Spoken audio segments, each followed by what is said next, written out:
This video will be covering these 11 stocks that subscribers asked to see. Watch the video as we go over each of these stocks to help you determine whether these should be something you might want to buy, sell, or hold, or research further.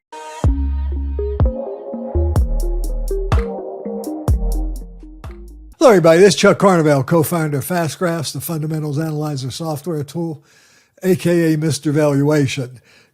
One of the things that, constantly happens here, and I've been trying to figure out ways to accommodate this, is I often get requests from, the subscribers to the YouTube channel here to cover certain stocks. And the problem is that, you give me too many to cover. I'm only human. I can only cover so many at one time, especially if I'm trying to do a more comprehensive analysis.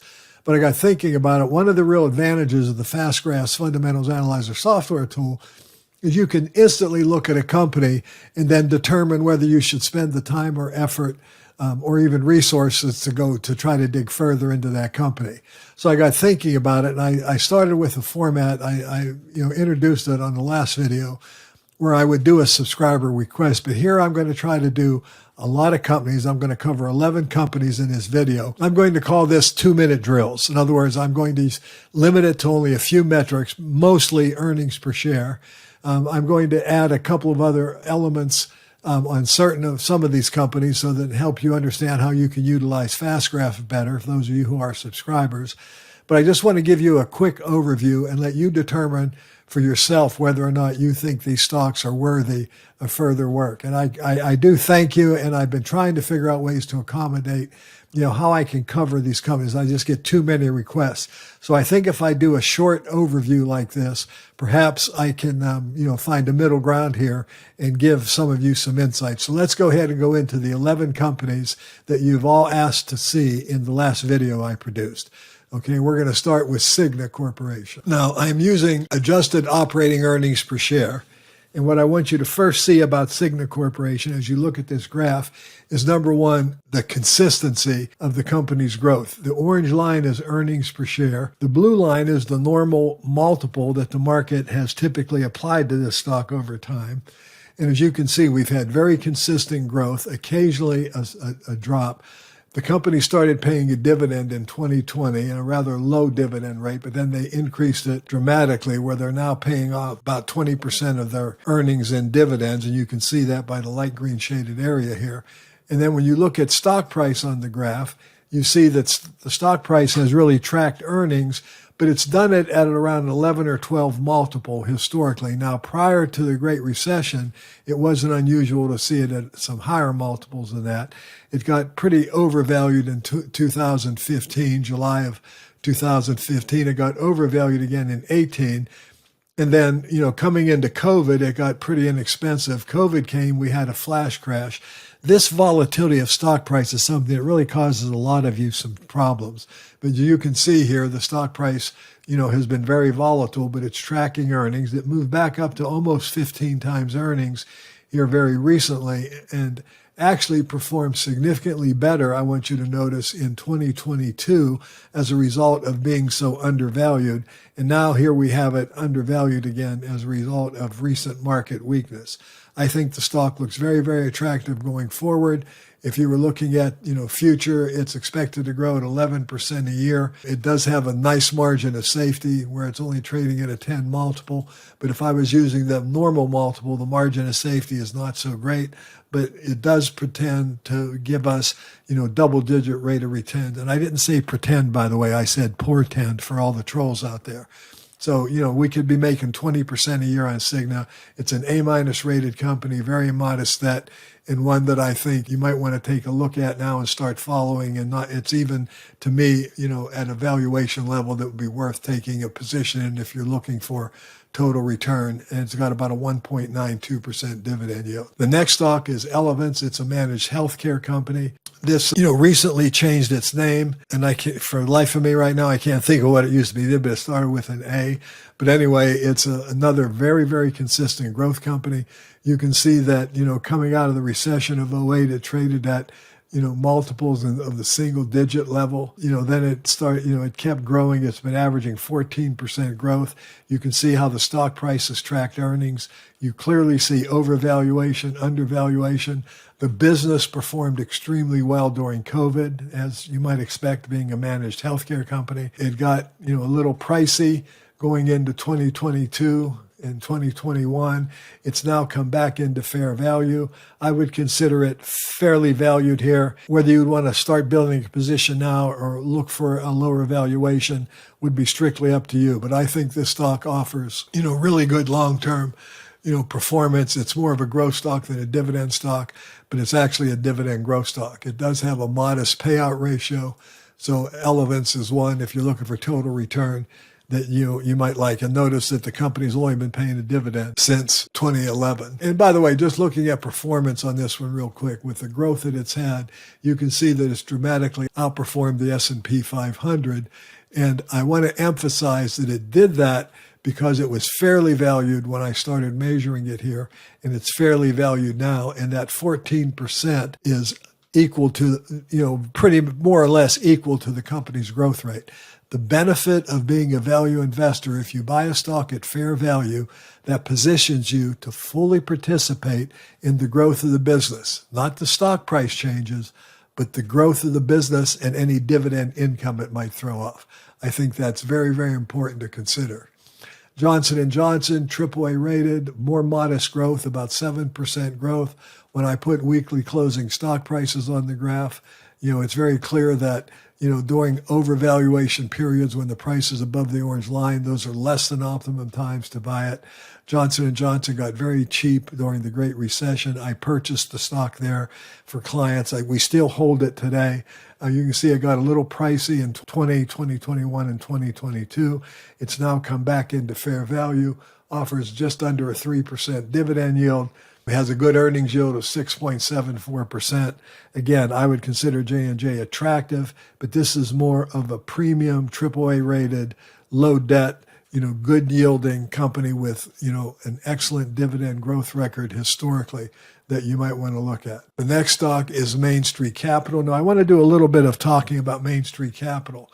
If I look at this company from a standpoint of pure performance, and I'm going to say to you outright that I'm not a big fan of companies like Main Street Capital, but and I'll tell you why. But if I look at it historical performance, it has just barely outperformed the market in capital appreciation over this 20-year time frame. We're measuring it from January 4th, 2008 to yesterday's close, 2023. And I want you to notice it's generated an enormous amount of income relative to the market. And it just barely outperformed the market in terms of turned 10,000 into 28,690 versus 27,009. So, it's inarguable that it's a great performer. But one thing I want to point out with a company like this is how the performance occurs. Because if I go back and if I look at this chart, I want you to notice that there are many times where it's paying out more in dividends than it earns. In other words, in 2015, it earned $2.18 a share, but it paid out $2.66. Now, the question might be, how's it doing that? If I look at operating cash flow in this example, I also see that it didn't cover the operating cash flow. So how's it doing that? Well, my answer would be it's doing that by raising capital. So I'm going to go into fiscal fitness here because it's quicker to do it. And I'm going to do share buybacks here. And what I want you to see here is in 2007, they had 8.6 million shares. Last year, they had 74.5 million shares. The growth of their share count has increased by over 15% a year. What this means, ladies and gentlemen, is they keep issuing shares and raising money to fund their businesses. Okay, so, this company has a long history of raising capital every year. Now, what that means is it's dilutive to shareholders.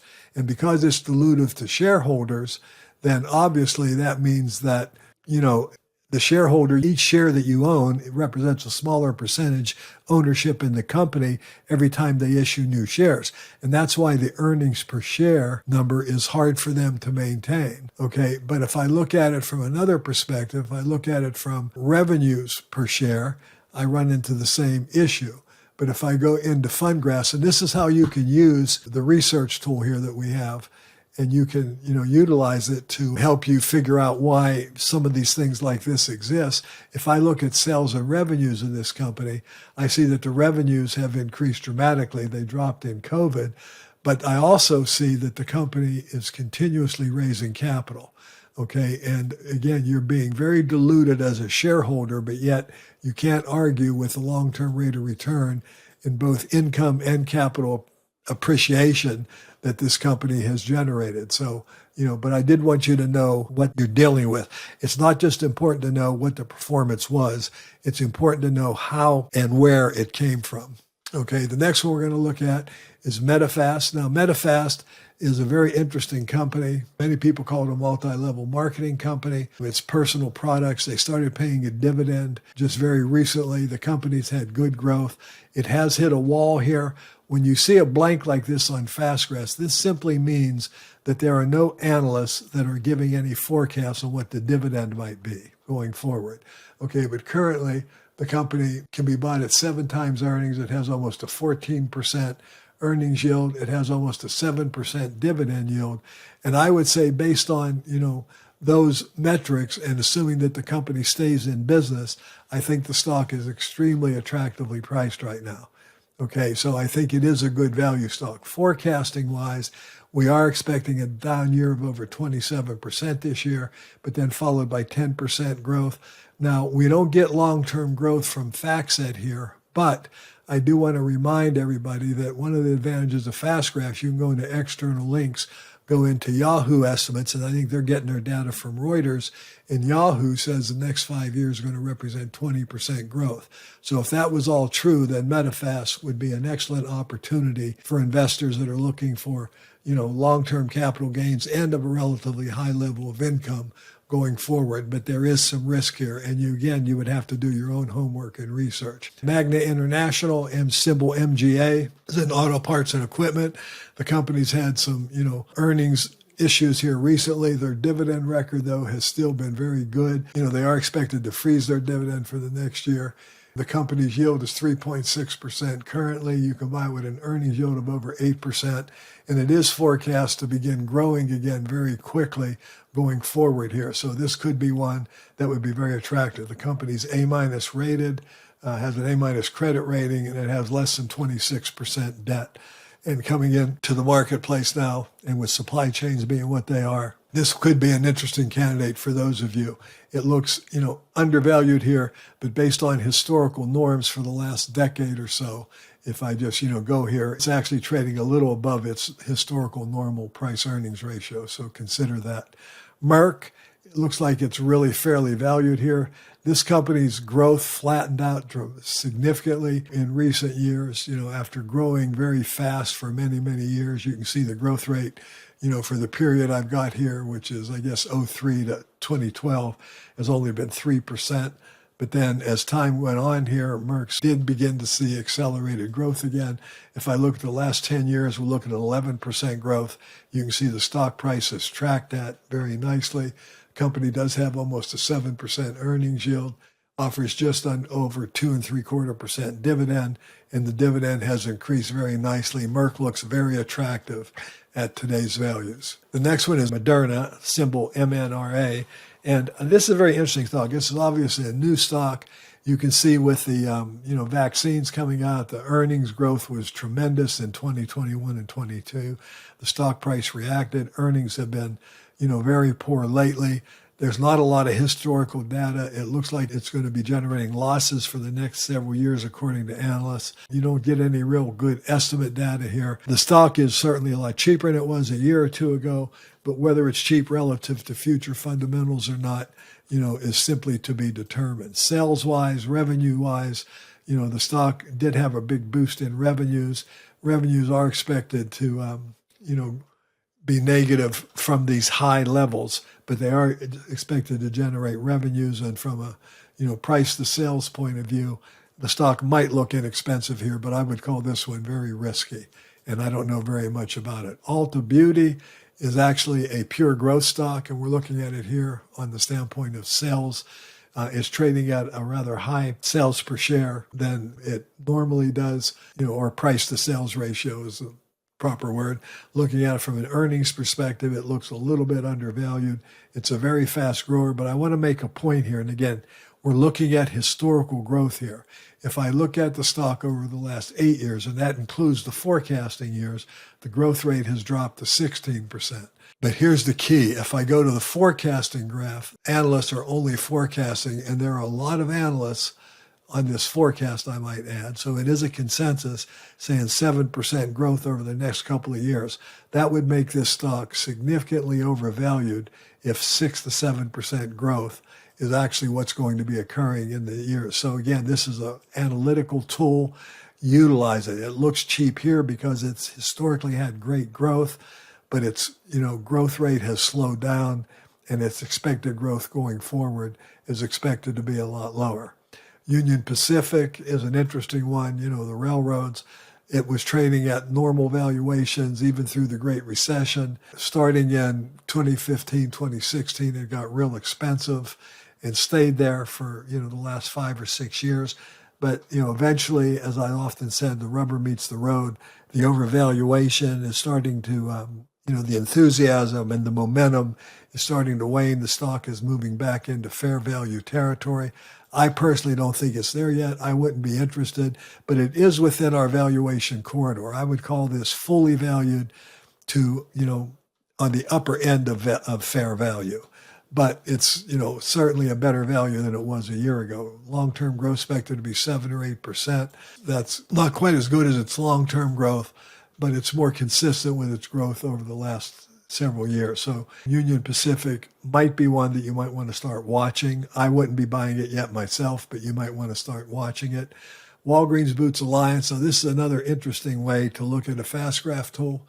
What you're looking at here is 20 years of history. The company was overvalued back in, 2002. That turned out to be dead money, literally, for, the better part of a decade. You can count the years here. 1, 2, 3, 4, 5, 6, 9. There's almost 10 years. Well, it is 10 years if you look at it, just slightly less than 10 years here.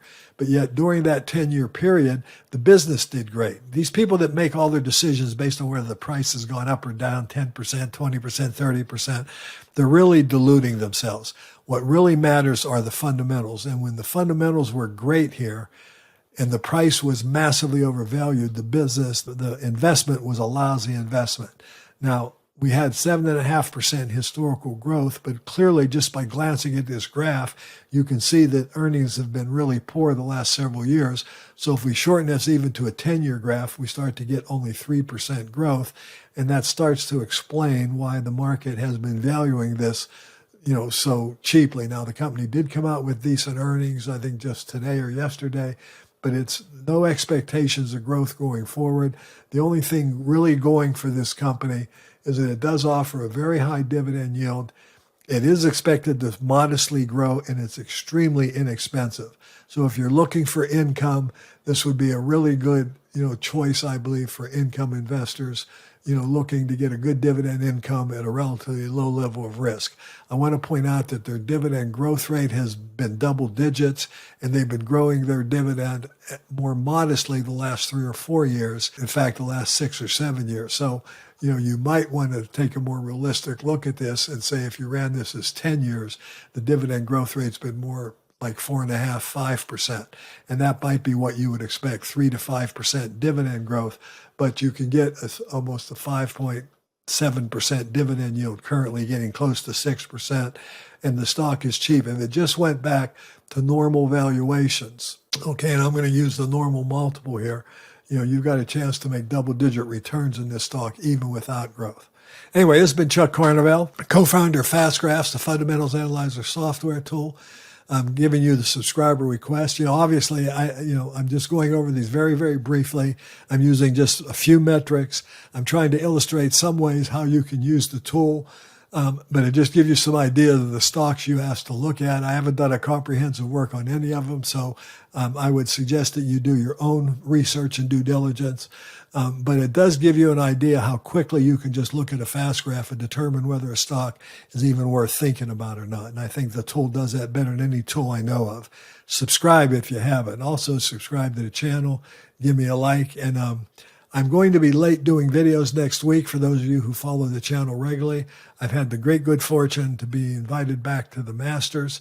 I'm going to be going only to one of the practice rounds on Tuesday, but I'm going to be leaving here Friday and going up to Augusta, and I'll be gone Monday, Tuesday, Wednesday of next week, but I do plan on trying to put a video out maybe Thursday or Friday. Thanks for watching, and wish me luck going to the Masters. I can't wait to do it. I'll talk to you guys real soon. Thanks for watching.